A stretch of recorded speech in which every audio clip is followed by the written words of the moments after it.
their seat because of these like radical ideas. The other thing is, and unless all of a sudden the folks that are in their 20s and 30s are radically different than many generations before them, the reality is that they will, as they get older and wealthier, generally speaking, get more conservative. And we are about to go through, over the next 20 years, $30 trillion of wealth transfer. And so, you can wear good segue, buttons on flannel, but at the end of the day, when your, mom and dad pass away, and all of a sudden, you have $4, $5, $6, $7, $8 million, and you have to think about your children and your children's children. I tend to think people generally do very predictably get more conservative. And so again, another reason why you can't count on a staid interpretation of progressivism. There will be progressivism. I think it just will be a different form of policy, and it'll just be more moderate and centrist, and it'll be normal. Which is a perfect segue to the New York Times story that came out on the Friday after Thanksgiving, November 27th. The rich kids who want to tear down capitalism, socialist-minded millennial heirs are trying to live their values by getting rid of their money.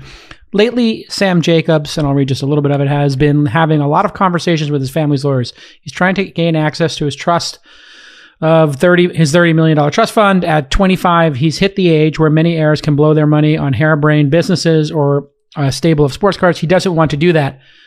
But by wealth management standards, his plans are just as bad. He wants to give it all away. I want to build a world where someone like me, a young person who controls tens of millions of dollars, is possible. A socialist at college, Mr. Jacobs sees his family's extreme plutocratic wealth as both a moral and economic failure.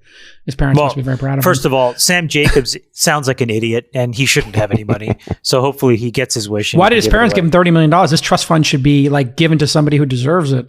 Yeah, but what Sam Jacobs wants doesn't mean that Sam Jacobs gets to decide for everybody else. And just because that he wants to live in a communist country, he can go and find one. And the reality is, we just talked about AlphaFold. Well, guess what? There's 4 of us on this podcast today that over the next 20 or 30 years are more than likely going to invest hundreds of millions of dollars in protein design. And I don't do that with any sense of shame. And I'm glad that Stuart Butterfield made me, a lot of money, because it's going to go back into the world in positive ways. And, maybe if my children are taught properly, they'll be able to take a small piece of that and they'll decide that, there's something else that's important to them. But the reality is that everybody should be allowed to make their own decisions. And I don't want somebody like him, especially a 25-year-old dipshit, telling me or my kids, who, even though they're, under the age of 15, are probably smarter than him, what to do. David, when you read this article, if you did read it, what were your thoughts, especially in regards to parenting and thinking about our own kids? Because that's what I started thinking about. It's like, oh my God, what if one of my daughters wants to take her trust fund and just throw it into the wind? I really don't want communist. Wait, hold on. I just want to say one more thing. The part that's completely reasonable and that I respect is this 25-year-old seems to have come to a decision. What I find completely unreasonable and, just completely lathered with insecurity is his need to then project it and say it has to be true for everybody else as well. And the grand arcing statements of how it should never be just completely betrays, what we've learned in how society functionally works. Like, if you want democracy, the only sort of economic philosophy that's been partnered with democracy to work well is capitalism. And so if you want to change one, you're going to have to change the other. And just the fact that, with all of his education, the hundreds of millions of dollars, didn't get a course in civics to understand that is kind of sad. Before you go, David, I have to read one comment because it's so deranged that it almost seems like it was part of a script to like some Billions or Secession. Heirs whose wealth have come from specific sources sometimes use that history to guide their giving. That's a New York Times saying that. Pierce de la Hunt, a 32-year-old socialist, anarchist, Marxist, communist, or all of the above, has a trust fund that was financed by their former stepfather's outlet mall empire. This is MX. I've never seen that before. De la Hunt. How do you pronounce Max Hunt? How do you pronounce MX? MX de la Hunt takes non-gendered pronouns. Has anybody seen MX? I've never seen that. That was the first time, yeah. That's the first for me. So I guess if you're non-gender... So you don't have to say Mr. or Miss or Mrs. Got or whatever. It's like Latinx where you just can group a bunch of people into one thing. I got it. Right. This is what MX de la Hunt says. I'm just trying to figure out how it's pronounced. Maxis Hunt de la Hunt. When taking a shot. Jason, you're not showing respect for his pronouns. I don't want to get canceled. It just is kind of hard to pronounce MX. I don't mean to laugh, but I need somebody to tell me how to pronounce MX.com.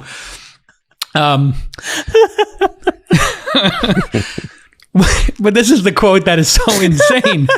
When I think about outlet malls, and I think this is what we all think about when we think about outlet malls. When I think about outlet malls, I think about intersectional oppression. What's the first thing that comes to mind, Friedberg, when you think of an outlet mall? Oh my God. Certainly it's intersectional oppression or a subway. Can I just point out, like, the New York Times has become a little bit cessationalist. Like, if you were to ask statistically what percentage of people that are inheriting wealth are going to be stupid like this, the answer would probably be pretty low. But they find the one or two characters like this and they build the story around them, and then people extrapolate that as if that is the persona of the entire population of people that are going to inherit some degree of wealth. And that becomes the story. And I'm just so sick of it. Like, I don't read the New York Times anymore. And look, I love the New York Times. I would read it every single day. I still have it on my phone. I still pay for my subscription. But I'm so sick of the narrative being written by the author's objective. And then they go and find one or two facts that meet that narrative.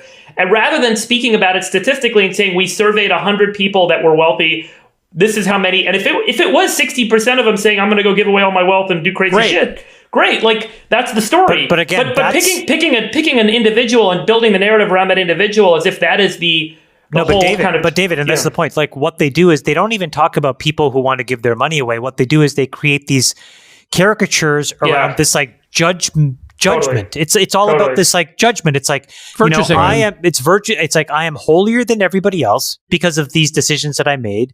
And I just find it so offensive. Now, can I just tell you, I had my physical last week, and I have a doctor in LA who's superb, and he's in many ways sort of a philosopher king to me. He's been incredibly important in my life. And Dr. Agus? I talked to his name is Christian Renna at Lifespan Medicine. But anyways, and and I talked to Chris about raising kids, and Chris has seen, thousands of people over the course of his, journey as a primary care physician, and he's seen the kids of these folks, and et cetera. And, he boiled it down to me. It's like, your job as a parent is to make sure that your children have incredible tools married with incredible habits.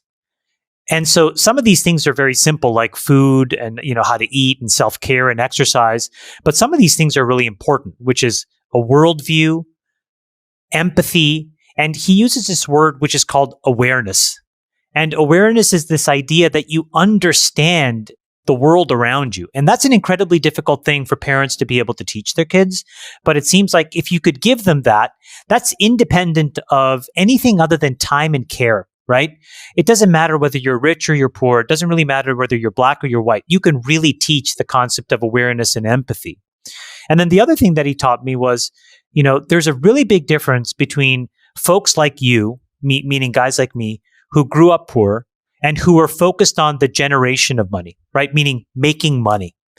And some of you make it, some of you don't, but you're living in this existential threat that you feel is hanging over you. And so you go out and you make it. And a lot of it is driven by this insecurity you've had since you were young. But make no mistake, your children's lives is harder than yours. And it's about the utilization of money. And whether they want to give it away or whether they want to use it, you have a responsibility to teach them, whether you're giving them $1, $1 million, or $1 billion. And this is where I think somewhere along the way, these kids as parents, may or may not have done the best. Maybe they did the best they could, but somewhere along the way, these gaps are obvious, at least in the telling of the article. And this is where I go back to, if you're really going to talk about something like this, which actually is quite important, because again, we're going to go through the most enormous wealth transfer in the history of the world in the next 20 years. $30 trillion. So talk about that. If enough people took their inheritance and decided to eradicate student debt, it would be 3% of what's going to be inherited over the next 20 years. Think about it. So obviously you can do some incredible things, but it's not framed in the right way. It doesn't promote the right kind of discussion. And all it is salacious reporting that makes these kids look like caricatures. And by the way, remember that money today is invested somewhere. So to pull that 3% out would have a kind of rippling and kind of probably deleterious effect on these are certain stock a little lower. No, forget about that. It's like factories, family-owned businesses. This is my point. Also, is I think that there's a responsibility to these stewards of capital, right? They may be, you can call them wealthy all you want, but they really are the people that pull the strings on where money's moving. And there's I think, to your point, kind of a degree of responsibility that inevitably has to kind of sit with this group. Because that capital is sitting somewhere. Here's the problem with it is if they just want to give their money away to a charity that they thought was worthy and they were willing to live like, monks or something and not need money, that'd be fine. We could respect that. But the reason why they're in such a hurry to get rid of this wealth is because they feel like money itself is ill-gotten. That wealth itself is by definition ill-gotten. It must have come from at the expense of somebody else, right? You only could have gotten that wealth by ripping people off. And that is the thing that's the idea that's really pernicious about this sort of like socialism movement is they don't really understand that the way capitalism works, you only get rich by selling something to somebody that they want that makes their life better, right? I mean, all of us are engaged in the creation of new technologies and new products, and that makes the world better, and people are willing to pay for that, and that's what creates value, and that's what creates wealth. And it's really just kind of sad that people it goes beyond this article on these trust fund kids, but this whole condemnation of capitalism and this attack on on billionaires or whatever. The problem with it is it doesn't recognize the way that value is created for everybody. Can I give you a quote from Walter Williams, who just passed away, who's a very famous economist? Prior to capitalism, the way people amassed great wealth was by looting, plundering, and enslaving their fellow man. Capitalism made it possible to become wealthy by serving your fellow man. And that's really true. And somewhere along the way, folks have lost the script and have all of a sudden gone back to prehistoric capitalist times. And I think that we don't have enough good examples of constructive capitalism that prove that this is not a bad word. Yeah, and I give that exactly. Yeah, I love the Walter Williams quote. Just to give another example, Jeff Bezos just gave $10 billion to climate change. And you know what? This kid, Teddy, what's the kid's name? Teddy Schaefer or something like that, the journalist, has been riding him on Twitter. I think he works for Vox or something. Like, they have basically been attacking Bezos since he made the announcement that he hasn't done enough. And it's like, $10 billion is the largest contribution ever made to a single cause. I mean, obviously, Bill Gates and how did he do that? Foundation. Right. And how did he do that? Because he created Amazon, which has created enormous value for all of us. Imagine if one of these kids in the article, instead of just giving their money away, by the way, it looks like there's a bunch of organizations that have sprung up to scam these kids out of their trust fund. It's sort of, a fool and their money money are soon parted. There's a whole bunch of scam artists who are trying to scam these kids. But I mean, they're definitely getting scammed. But imagine if instead of just getting scammed out of their money, they were to use it to create a business that created a new product or technology that served people. Then maybe they could turn that 30 million into 10 billion like Bezos did. And if they lost it, they would have done it in the pursuit of something really grand. And so nobody would actually... Instead of virtue signaling on the New York Times. Yeah, like these guys were so glad to be in the New York Times to dunk on capitalists and literally dunk on their own parents. Think about that. You hate your parents so much, you have to go to the New York Times and tell them how much you hate them. I mean, I don't know how this changes. Well, by the way, speaking of virtue signaling in the New York Times, can we talk about the New York Times writing that hit piece on Coinbase? All right. I mean, if you want to go there, I mean, this is the third rail of the podcast, but we've been talking about Brian Armstrong. Just to set the table here, Brian Armstrong wrote a memo. He said...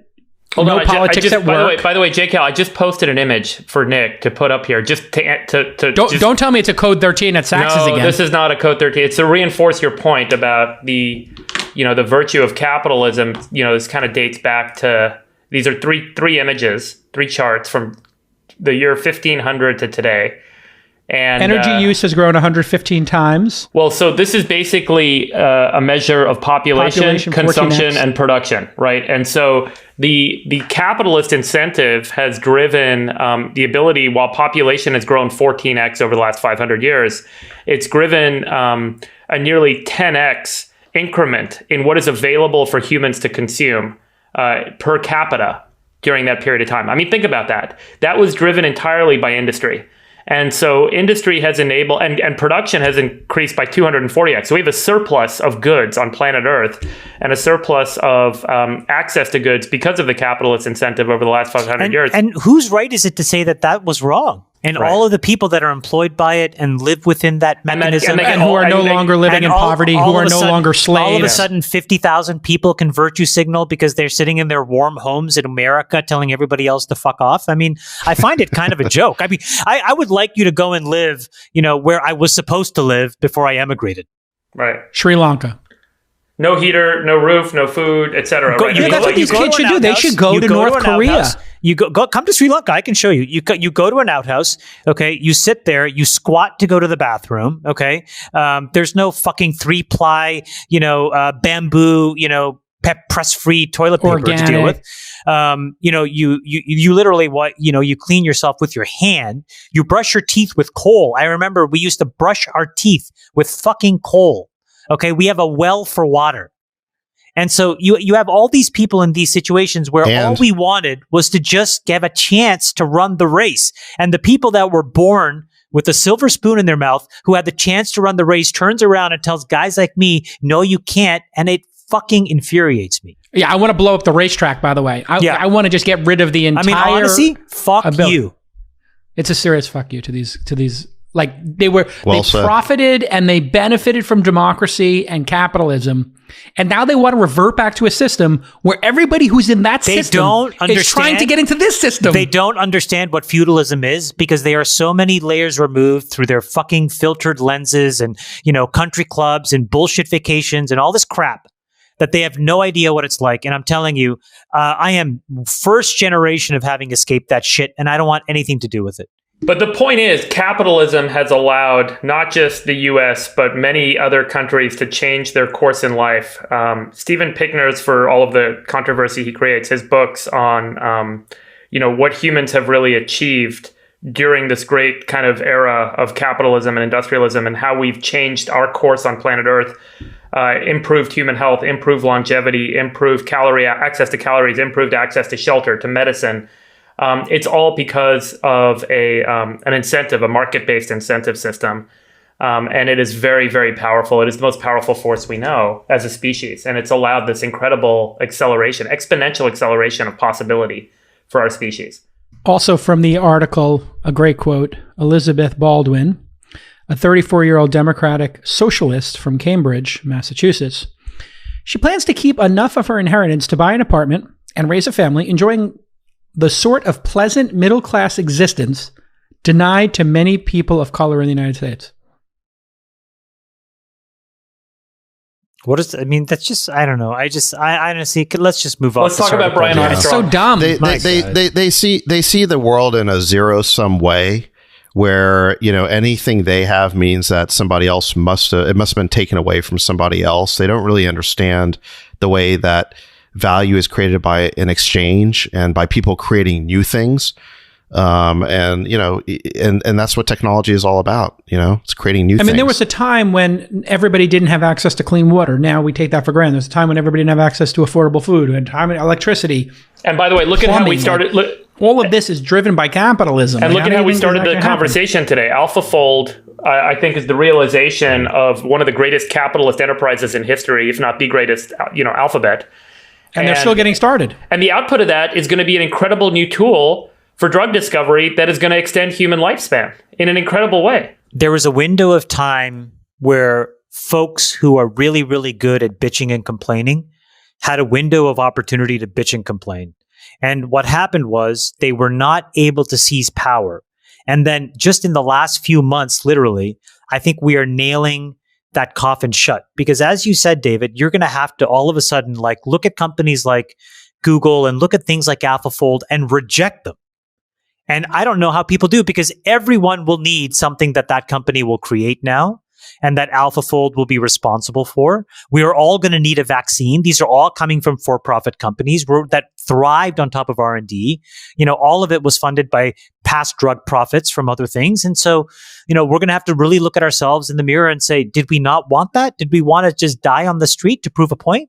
And I don't think anybody actually wants that. I mean, and what is the ultimate criticism of Amazon? They made, iPhone chargers $5. Well, the point is $40. You can't have your cake and eat it too. You can't actually, complain about Amazon on the one hand, complain about no action on climate change on the other, complain about this, complain about that, complain about the other thing. Then you're just a fucking whiner. And nobody wants a whiner around because they're not additive. They're not useful. You don't learn anything from a whiner.